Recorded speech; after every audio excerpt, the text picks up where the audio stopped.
So here is the proper execution order: awake, after that on enable, after that start, after that fix update, after that update, after that late update, after that on mouse click, after that on collision enter, then yield with yield wait for seconds, after that on disable, and at the end on destroy. So awake is called when the script instance is being loaded and useful for initializing values or setting up references, and on enable called when the object becomes enable or active and useful for initializing states or actions when the script becomes active.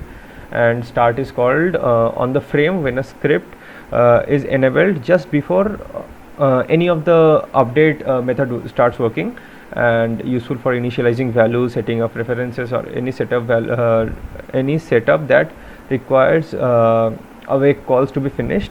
And after that fixed update, which is like physics related calculations, goes to fixed update, and it's called at a fixed time interval, good for handling rigid body physics.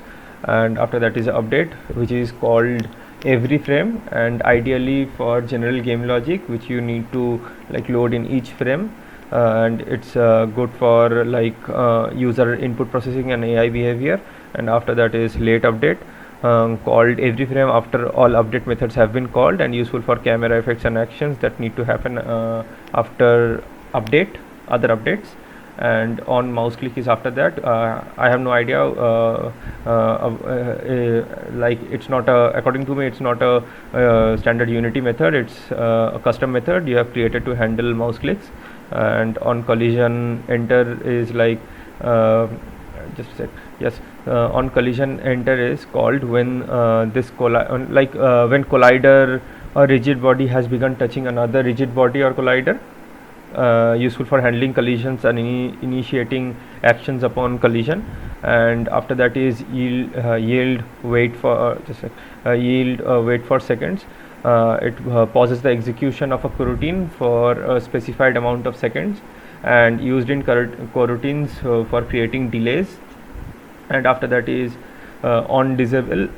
On disable is called when the behavior becomes disable or inactive, and useful for cleaning up references or performing actions when the script is disabled. And on destroy is called when a script is about to be destroyed, and it useful for releasing resources by destroying them after calling them, like cleaning up resources, cleaning up game objects, and saving data before the script or object is removed.